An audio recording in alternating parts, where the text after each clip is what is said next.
Facebook, Netflix y Amazon se desploman en bolsa. ¿Se ha pinchado la burbuja tecnológica? En lo que va de año, tanto la renta fija como la renta variable han experimentado caídas brutales, pero especialmente las tecnológicas que componen el Nasdaq han tenido un bajón tremendo, hasta el punto de que se está llegando a hablar de un posible pinchazo de la burbuja tecnológica. ¿Es la crisis de las tecnológicas el fin de una burbuja como de las .com en el año 2000? La verdad que la duda es más que razonable. Por ejemplo, las acciones de Meta, el antiguo Facebook y que ahora engloba a Instagram y a WhatsApp, ha caído un 70% en el último año, y otras empresas de entretenimiento como por ejemplo Netflix ha caído un 52%. Por otra parte, la mayor empresa de comercio electrónico del mundo ha caído un 45%. Y así en todos los sectores económicos, como por ejemplo las acciones de Tesla, que han caído un 57% en lo que llevamos de 2022. Es por esto que en este vídeo vamos a hablar de por qué han caído las tecnológicas, cuál ha sido su trayectoria durante estos últimos años y qué va a pasar con estas empresas.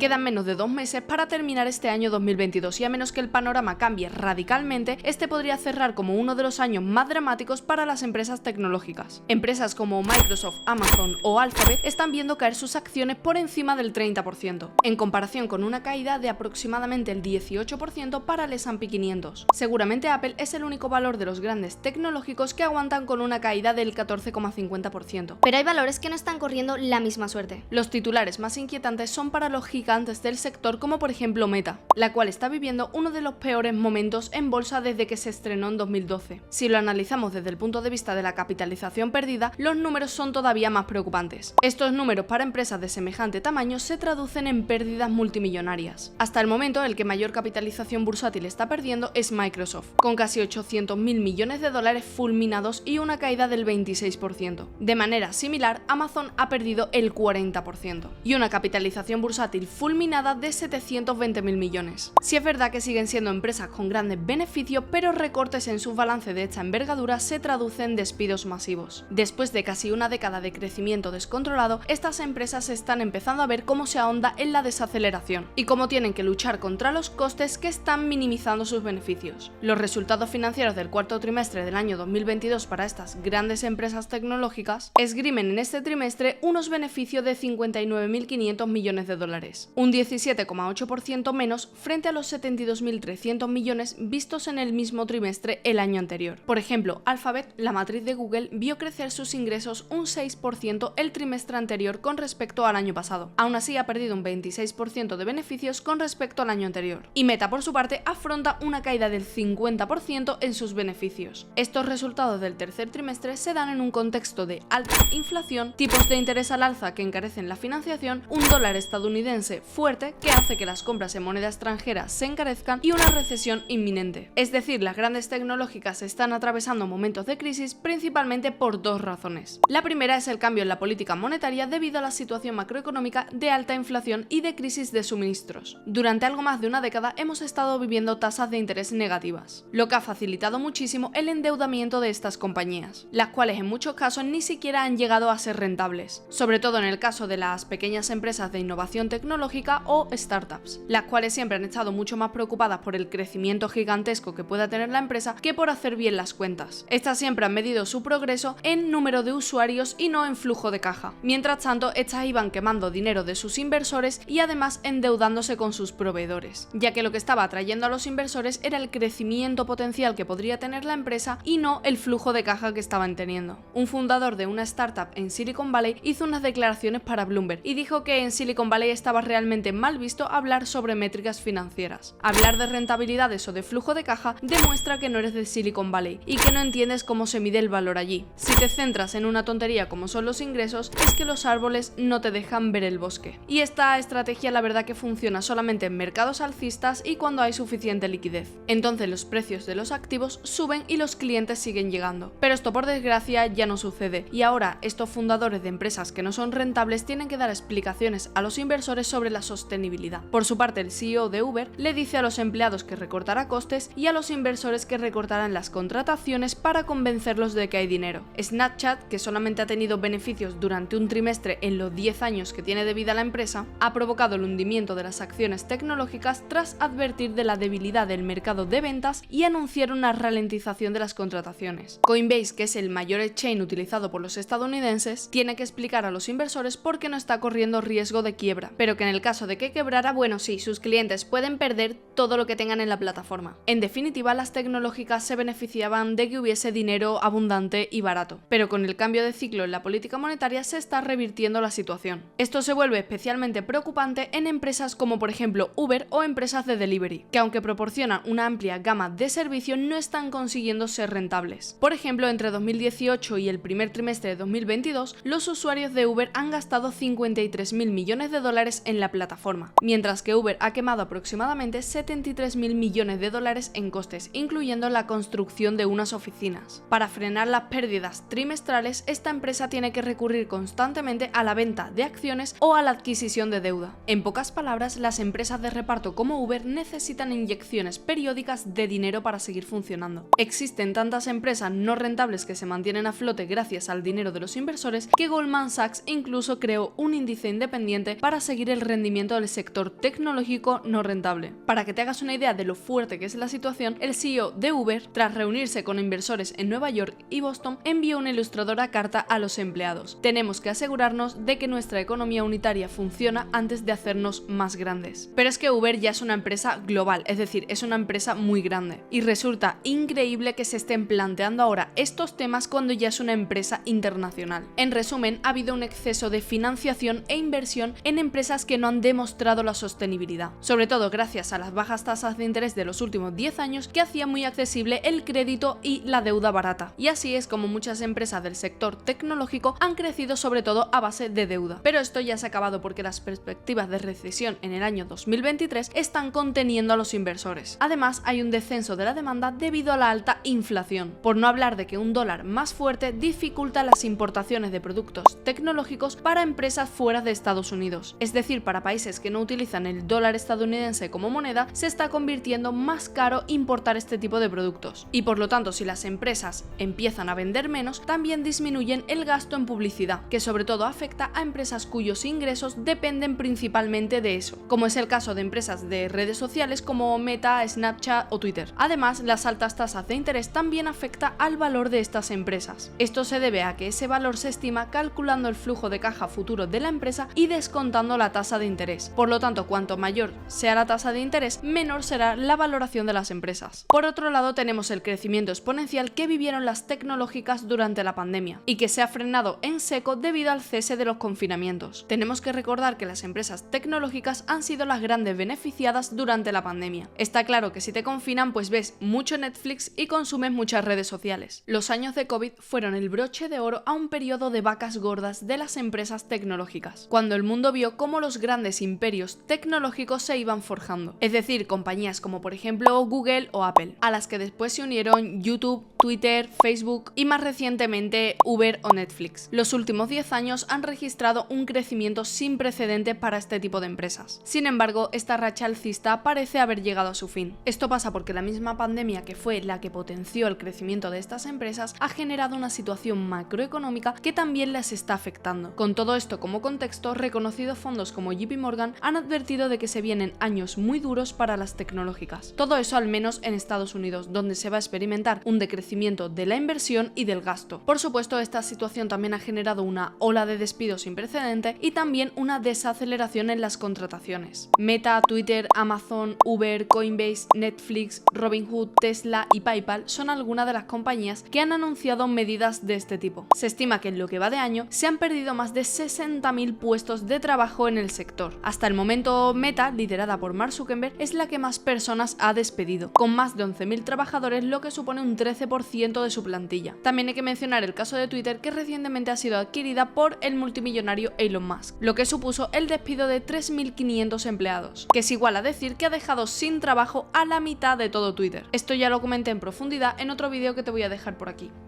El último en unirse a esta ola de despidos ha sido Amazon. Miles de trabajadores de Amazon han empezado a recibir ya sus cartas de despido, que según el New York Times han sido más de 10.000 trabajadores, por lo que se trataría del ajuste de personal de mayor envergadura en números absolutos realizado por la compañía en toda la historia de la empresa. Bueno, y con todo esto que he dicho, lo que me queda por contestar es si ha estallado la burbuja tecnológica. En mi opinión, no ha estallado la burbuja. Esto se trata de una corrección totalmente necesaria. Aunque sí es cierto que por el camino muchas empresas que no son rentables tendrán que irse a la quiebra y se tendrá que limpiar el mercado de aquellas empresas que demuestren no ser sostenibles. Como por ejemplo estamos viendo ya quiebras de empresas en el sector de las criptomonedas. De hecho, en recientes declaraciones de algunos expertos para Computer World alegan que ahora mismo hay una creación de valor real por parte de la tecnología, ya que 2/3 partes del PIB mundial están digitalizadas. Además, las condiciones del mercado en el año 2020 o 2021 es muy difícil que se vuelvan a dar. 2020 y 2021 fueron años tremendamente positivos para todas las tecnológicas. Ahora lo que se ha visto es que la inflación es un tema más duradero y eso obviamente va a afectar a la valoración de las empresas. Más bien, lo raro era el ambiente en el que estábamos antes de tasas de interés negativas. Además, esta autorregulación del mercado dará lugar a inversores más cautos. Es decir, yo creo que algo va a cambiar en cuanto a cómo se evalúan las empresas en las que se va a invertir. Antes lo único que se tomaba en cuenta era el crecimiento potencial de las empresas, pero creo que ahora también se tomará en cuenta cómo se llega a ese crecimiento. Es decir, cuánto dinero quema una empresa para llegar a ese crecimiento, así como una mayor atención al modelo de negocio, los márgenes que generan las ventas y cuánto cuesta generar nuevos clientes y retenerlos. Y esto probablemente acabará con empresas que realmente nunca deberían haber llegado a donde están. Además, algunos expertos recalcan, y esto es algo con lo que estoy completamente de acuerdo, que la demanda de talento seguirá siendo alta. A pesar del mal momento que estamos viviendo en el mercado, todavía faltan muchísimos profesionales especializados para las empresas existentes. Y al menos en un futuro cercano, las proyecciones para los profesionales de las tecnologías son bastante positivas. Es decir, ahora mismo en el mercado hay mucha necesidad de profesionales especializados en campos muy innovadores. Y la mayoría de personas todavía no están formadas para acceder a este tipo de puestos. Por lo tanto, yo creo que si la persona está muy bien formada, no le va a faltar el trabajo. En mi opinión, esto no se trata del estallido de la burbuja tecnológica, más bien es una corrección necesaria en el mercado. Es el momento de bajar los pies a la tierra y empezar a valorar las empresas según su utilidad y rentabilidad, porque el crecimiento futuro no deja de ser